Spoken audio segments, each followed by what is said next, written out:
Hey, it's Fina. Hope you enjoyed the last episode. If you haven't listened to it, you should go check out the first 3 episodes of the series. They give a lot of good background info, and you get to listen to some seriously interesting conversations.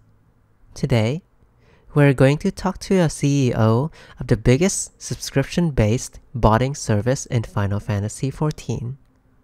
This is your final reminder that botting is illegal.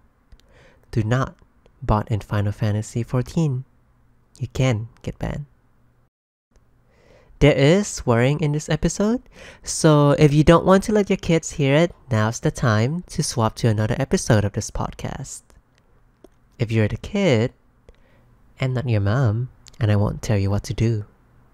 Besides botting, don't bot kids. Now then, enjoy the show.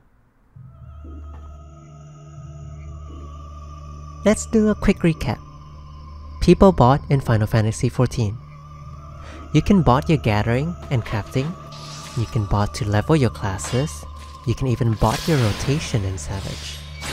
There are 2 big subscription-based botting services available: Reborn Buddy and MMO Minion. Last week, we talked to Tim, who wrote Magitech, a bot based on Reborn Buddy. This week, we'll talk to someone from the MMO Minion side. Are you okay with me asking someone to read this out for the podcast? Sure. Please do as you like with whatever I wrote here. These are the different communities of Final Fantasy XIV. I'm Fina Braveheart. This is Tales from PF.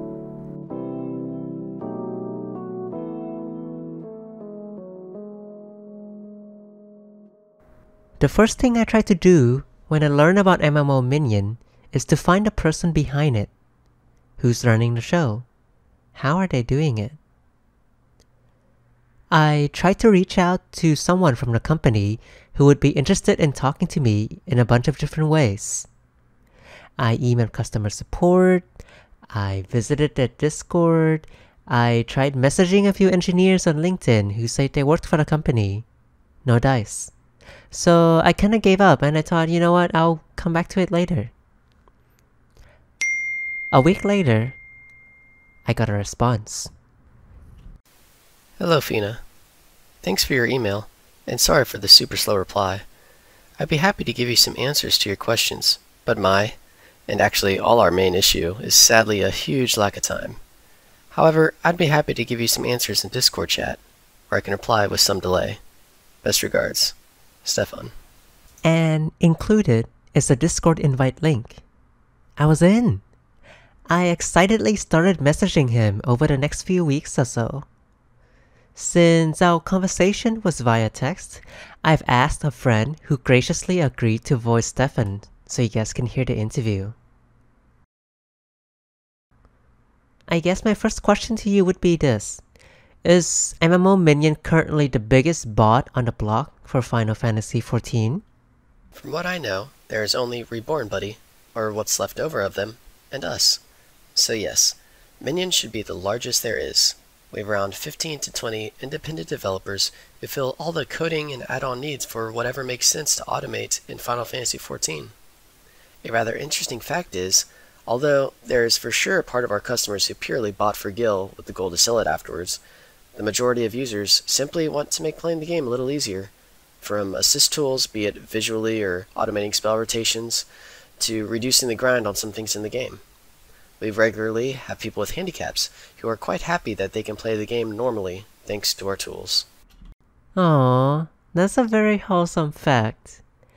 How did you get into this business? Have you just always been botting? How we got into this business? I guess we always loved to automate repetitive tasks. We had fun in writing logic and routines that looked as human as possible. This was all just a little hobby we had back then during our study times.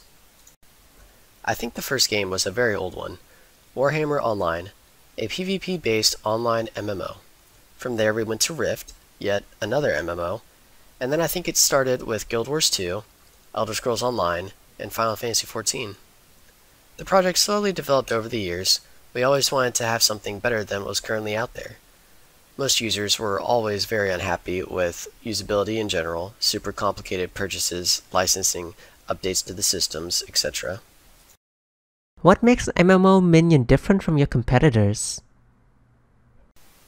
We want happy customers, and we are not out for the quick money or even scamming users. When it comes to refunds, we have a refund policy, but in 90% of the cases we go beyond that. I'm sure most users will confirm that our community is a very friendly one, and the vast majority of our customers are happy with the products that we provide. I think what makes MMO Minion better is that we do have a little bit higher quality in our toolset, like our navigation system. Although I'm fully aware that there is a lot that can be done better or improved, and if I had the chance to roll everything back 5 years, I'd do a lot of things differently. But right now, we work with what we have, and we are trying to improve a lot of things that we have on the back end. The main issue is still not having enough time to do everything that we want to. Can you talk about how much money you guys make doing this? For obvious reasons, I cannot tell you about the money part. But let's just say it pays the bills, and we can all enjoy working on what we love instead of having to do some other boring 9-to-5 job. I checked the terms and conditions page of the MMO Minion webpage and immediately saw this line. The content found on this site is the copyrighted property of Raving Lunatic Software, SPZOO, and or its third-party providers and distributors. So now we have a name to investigate. Raving Lunatic Software. Raving Lunatic Software is a Poland-based tech company. In the financial year 2020, the company claimed a $1.4 million in net sales revenues. Net sales revenue is the amount of money you get from sales of goods without accounting for the cost to produce the goods itself and the operating expenses. This is what I was able to infer from the business registry, but I need to have a disclaimer. I am not familiar with polished accounting practices. The United States of America use GAAP, generally accepted accounting principles, and the rest of the world use IFRS, International Financial Reporting Standards. Because of this, I don't think I can reasonably say what these values mean or what is going on with the finances of this company. Sure sounds like we're working with a lot of money though. Oh wow, that sounds like a really amazing job. How many people are currently on your team? Did it just start out as you? We have 3 to 4 people, which have been around since day one. Wow, that's actually a very small core team for the company. You mentioned that there were 15 to 20 independent developers. Are these the add-ons that are available in your third-party store? How much of a cut do they get to take? Yes, the other developers are creating all the add-ons in the store. We take 25% of their sales for providing and keeping up the systems and API and adding the functions that they need for their add-ons. The rest is theirs.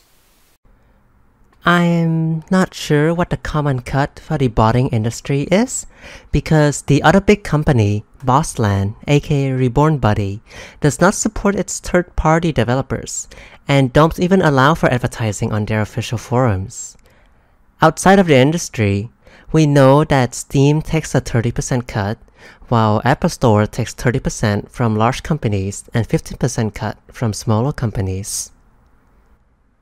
Is your company looking to expand into any other game besides Final Fantasy in the future? Yes, we'll add more games, but the small team does not allow us to make big jumps. ESO Minion is coming soon, and we've been working on it aside for a few months now. Should be out in a few days or weeks. Do you still play these games? Or is it mostly very busy with business these days? I love to play the games, but I honestly have no time for that anymore. My real life doesn't allow me to do 70 hours a week anymore, like when we started. What are your future goals for MMO Minion? Future goals? Nothing in particular. Improving the service, making it more user-friendly, Like right now, I'm working on a general system to allow all the translations we need in-game for all the add-ons. Have you ever encountered resistance from Final Fantasy XIV / Square Enix when running your service? My understanding is that Final Fantasy, compared to other large MMOs, doesn't have as much server-side checks or security features to prevent botting. To our surprise, Square Enix does not do anything against botting, at least so far. They are aware of the ongoing costs and problems that come with implementing a client or server-side detection routine. There are many legal problems they can face when being too invasive, and in the end, it really is a cat and mouse game. The best a game company can do is to implement some smart algorithm on their servers that analyzes behavior and data from all clients. It is the best way to find the actual bots, but this comes with a price tag on it. On the other side, there are many players who simply use our tools just to make the game a little more enjoyable. MMOs like this require you to put so many hours into the game, it is not compatible with a lot of lives. Square Enix also gains a lot from having these people around. They are part of the community. They fill the game with paying players. Square Enix banning actual bots, which farm for Gil only, is also somewhat good for them. They buy new accounts and pay a monthly sub. We don't offer exploits or game-breaking hacks, although we have stumbled over such things quite often in the past, but we don't add those to our tools on purpose. To my understanding, MMO Minion is able to show invisible AoEs in the game. Did you develop this by yourself, or was a third party involved? Specifically speaking, have you ever worked with Nini technology? I'm not really involved in that. From what I remember, there are two kinds of AoEs. Ones that are events in-game, or we found some other cast or spell information in the client, and the other ones are coming from network packets, from the servers, so to say. From what I know, our devs wrote all that math and drawing by themselves. I've never heard of this other company.